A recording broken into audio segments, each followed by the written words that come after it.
my understanding, mutual learning, we learn from each other or we benefit from each other. You can learn from a different civilization, but make sure that it works according to the conditions of that specific country, which I think is very, very important.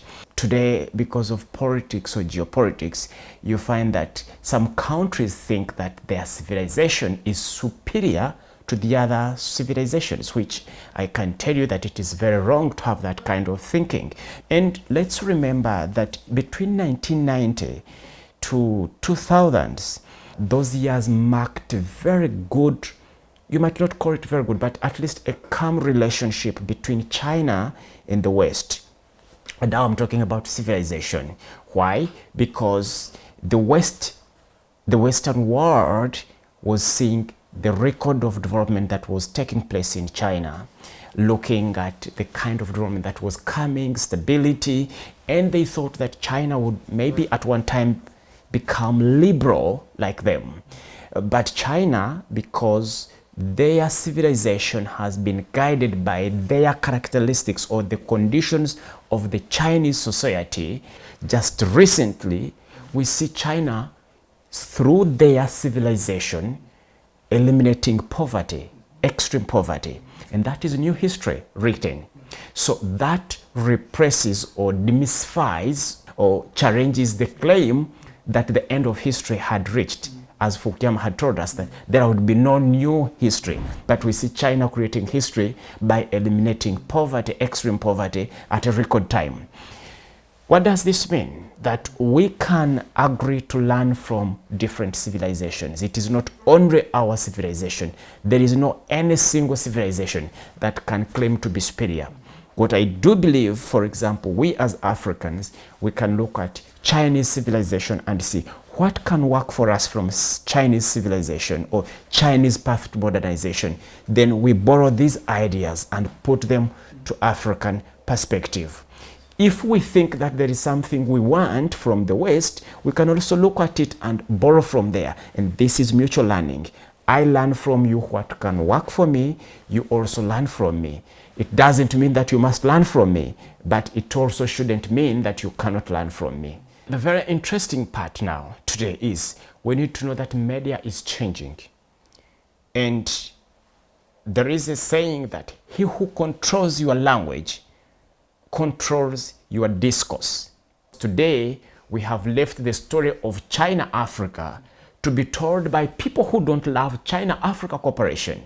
So we need to have the channels, we need to have Africans, we need to have the Chinese tell their story. But more importantly, I know that Chinese films, people love Chinese films, especially in Africa. I think this is something that can also be improved.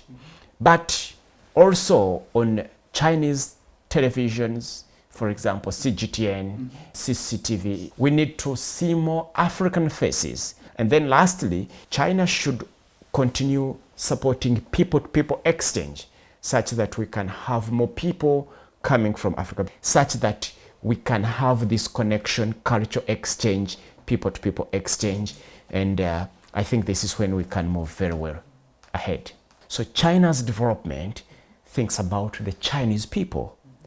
And some other countries, the development thinks about elite, thinks about GDP without thinking about even the environment. But the Chinese system is saying, let development, let our civilization, let our development look at people. The Chinese people should be well, not to say that the country is well. So it is considering people. Then it is also looking at environment, because this is what brings sustainable development.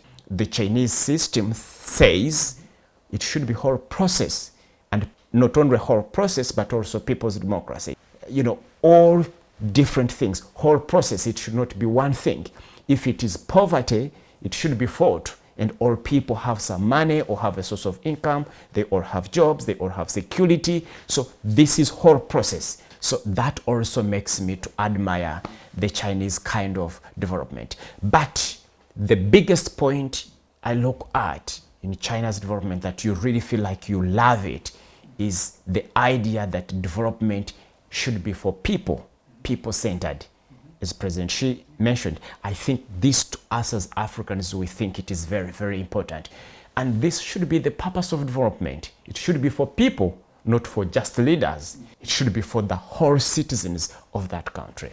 Actually, the other part is that China has been working with African countries in a very respectful way where the leaders are consulted.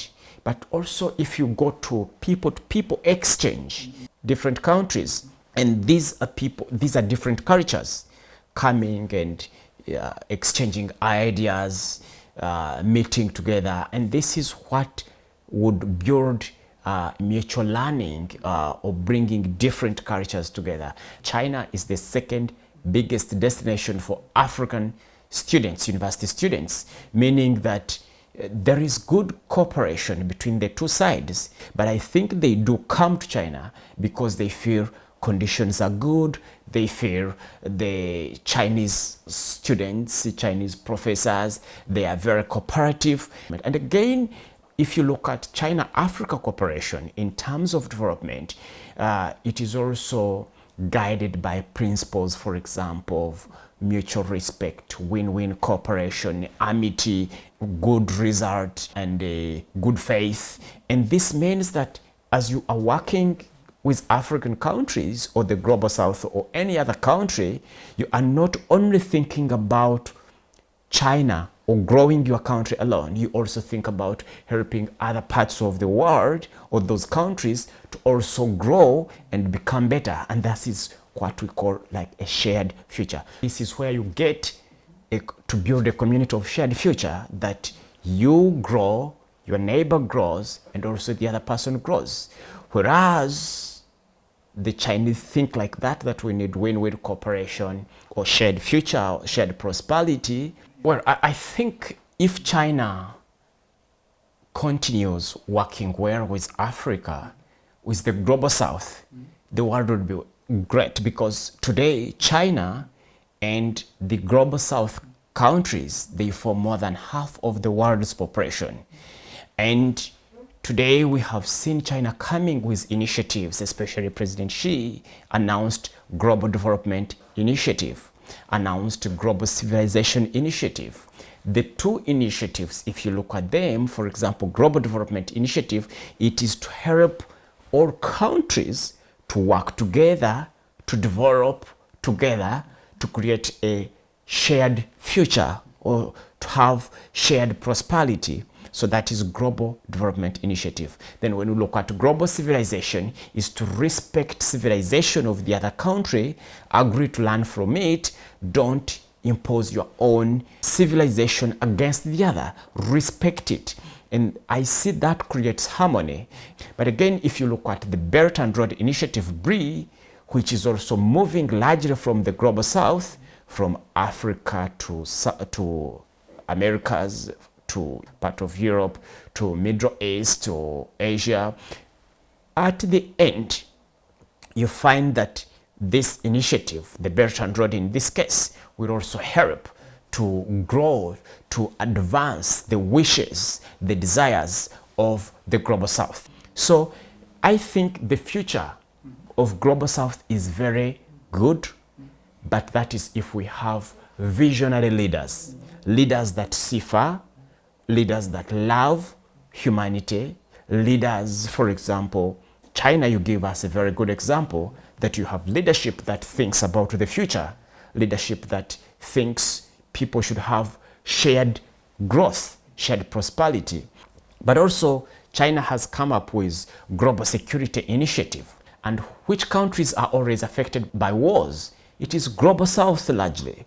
So China's initiative of Global Security Initiative, where it encourages that conflict should be addressed through dialogue, through diplomacy, through consultation, and that a country's security should not affect the security of the other country. I think this way we will have this kind of development because we respect each other. And let's not forget that under the Global Security Initiative, it also talks about respecting the territorial integrity of all countries. You don't have to interfere in internal affairs of the other countries. So I think the future of the Global South is very good.